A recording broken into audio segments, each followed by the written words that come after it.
Friends, இன்னைக்கு சவ் சவ் கூட்டு recipe எப்படி செய்கிறதுன்னு பார்க்கலாமா?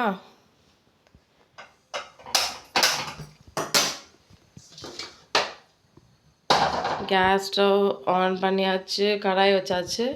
நாங்கள் இன்றைக்கி வந்து பச்சை பருப்பு யூஸ் பண்ண போகிறோம் இந்த கூட்டு ரெசிப்பியில். பாருங்கள், சவ் சவ்லாம் கட் பண்ணி ரெடியாக எடுத்து வச்சுருக்கோம்.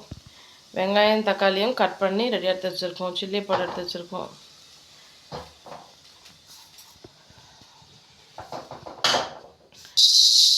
பச்சை பருப்பு,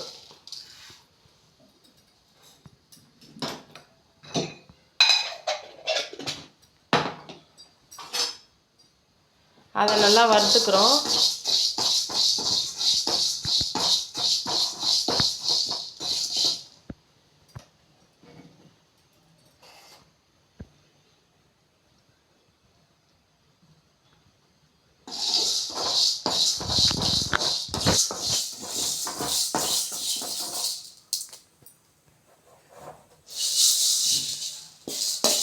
இது வறுத்துட்டோமா, இப்போ அதுலேயே வந்து நம்ம தண்ணி ஊற்றிக்கலாம். தண்ணி ஊற்றிட்டு அந்த தண்ணியை வந்து நம்ம இருத்துடணும்.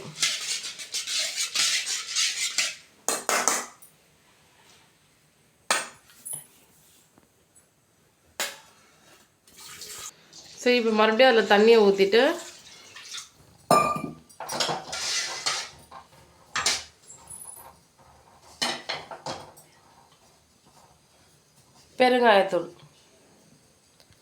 பெருங்காயத்தூள் வந்து ஒரு ஸ்பூன் வந்து போட்டுக்கிறோம்.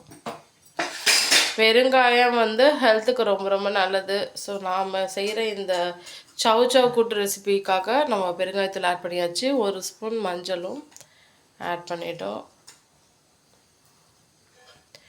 மஞ்சள் வந்து ஆன்டிபயோட்டிக். ஸோ நம்ம உடம்பு நல்லா ஆரோக்கியமாக இருக்கணும், எந்த பிரச்சனையும் வரக்கூடாது. அதுக்காக தான் நம்ம செய்கிற ரெசிபிஸ் எல்லாத்துலேயும் ஒரு ஸ்பூன் மஞ்சள் தூள் வந்து சேர்த்துக்கிறோம்.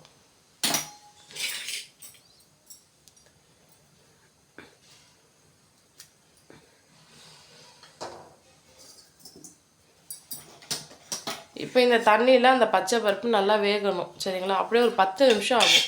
ஏன்னா நல்லா வெந்துச்சுனா தான் நம்ம செய்கிற இந்த சவ் சவ் கூட்டு ரெசிபி டேஸ்டியாக இருக்கும், சரிங்களா? அதனால் வேகட்டும் 10 மினிட்ஸு. இப்போ பார்த்தீங்கன்னா அந்த பச்சை பருப்பு ஓரளவுக்கு வெந்திருக்கு, இன்னும் முழுசாக வேகலை. நாம் என்ன பண்ண போகிறோன்னா, இந்த சவ் சவ் காய் கட் பண்ணி வச்சுருக்கோம் இல்லையா தண்ணியில், இதையும் அதில் போட போகிறோம். மொத்தமாக அந்த பருப்பு கூட சேர்ந்து இந்த சவ் சவ் காயும் நல்லா வேகட்டும்.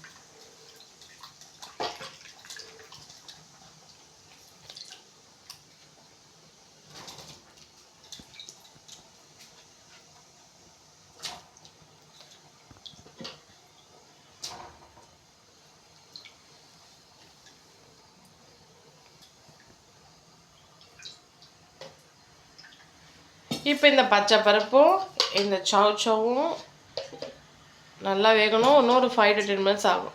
இப்போ நம்ம அதுலேயே சில்லி பவுடர், நம்ம வீட்டில் அரைச்ச மிளகாய் தூளை நம்ம போட்டிருக்கோம்.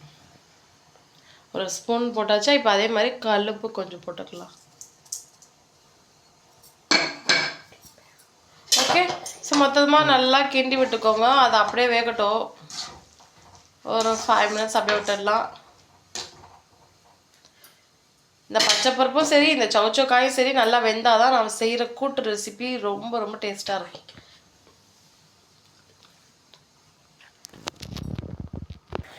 ஹலோ ஃப்ரெண்ட்ஸ், இப்போ பாருங்கள், சூப்பராக வெந்துடுச்சு இந்த சவ் சவ்வும் அந்த பச்சை பருப்பும். இப்போ நம்ம இன்னொரு பாத்திரத்தில் நம்ம ட்ரான்ஸ்ஃபர் பண்ணிக்கலாம்.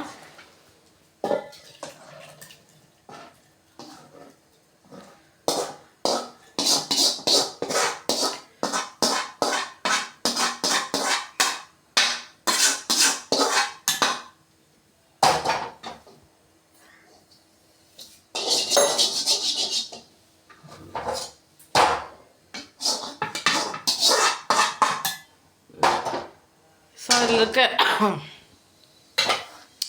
எல்லாத்தையும் நம்ம இந்த கிண்ணத்தில் போட்டாச்சு. இப்போது ஆயில் ஊற்றிக்க போகிறோம்.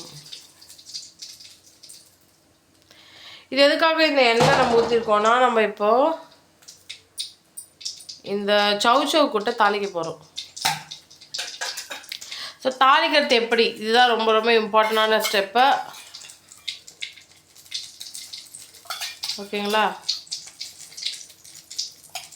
ஒரு 3 ஸ்பூன் ஆயில் ஊற்றியாச்சு.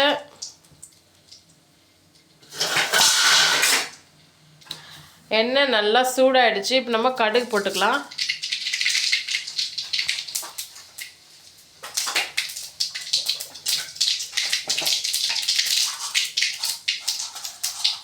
இப்போ கடலைப்பருப்பு உளுத்தம்பருப்பு கொஞ்சோண்டு போட்டுக்கலாம்.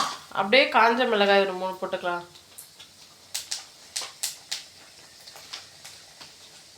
வெங்காயம் கட் பண்ணி வச்சுருந்தாலும் அதையும் போட்டுக்கலாம்.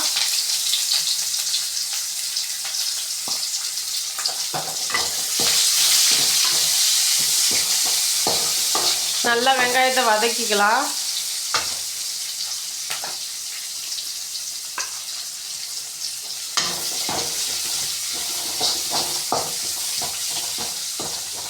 இந்த வெங்காயம் நல்லா வதங்கணும், அப்போ தான் நல்லாயிருக்கும்.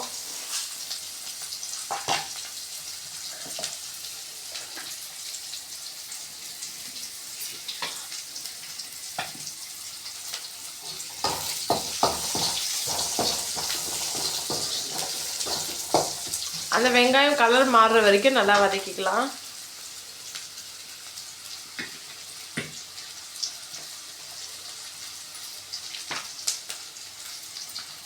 சௌசௌ கூட்டு ரெசிபி செம்ம டேஸ்ட்டாக இருக்கும். வீட்டில் இருக்க எல்லோரும் ரொம்ப விரும்பி சாப்பிடுவாங்க. ஸோ இதே மாதிரி நீங்களும் உங்கள் வீட்டில் சமைச்சு பார்த்துட்டு எப்படி இருந்துச்சுன்னு எனக்கு கமெண்ட் செக்ஷனில் கமெண்ட் பண்ணுங்கள். ஓகே, இப்போது கட் பண்ணி வச்சுருந்த தக்காளியை போட்டு நல்லா வதக்கிக்கலாம்.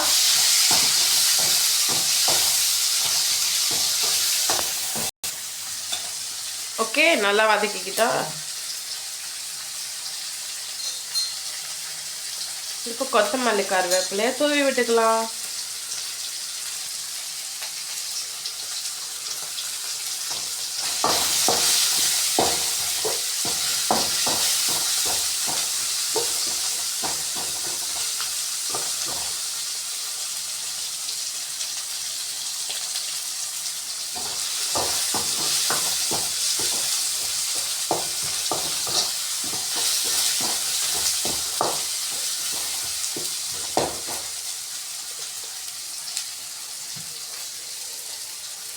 இப்போது நம்ம ஆல்ரெடி வேக வச்ச பச்சை பருப்பும் சௌசௌவையும் கடாயில் போட்டுட்டு கரண்டியால் நல்லா மிக்ஸ் பண்ணி விட்டுக்கோங்க.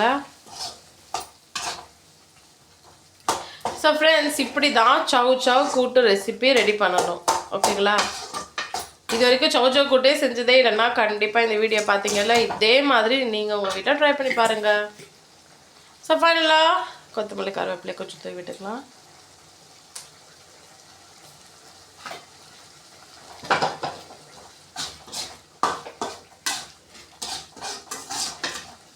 ஸோ இந்த ரெசிபி உங்களுக்கு யூஸ்ஃபுல்லான இன்ஃபர்மேஷனாக வந்திருக்கும். ஸோ நெக்ஸ்ட் வீடியோவில் வந்து மீட் பண்ணுறேன். Until then take care, tata bye. இந்த வீடியோ பிடிச்சிருந்தா லைக் பண்ணிக்கோங்க. இந்த சேனல் அப்படியே சப்ஸ்கிரைப் பண்ணிக்கோங்க. உங்கள் ஃப்ரெண்ட்ஸ் அண்ட் ஃபேமிலி மெம்பர்ஸ்க்கு ஷேர் பண்ணி விடுங்க.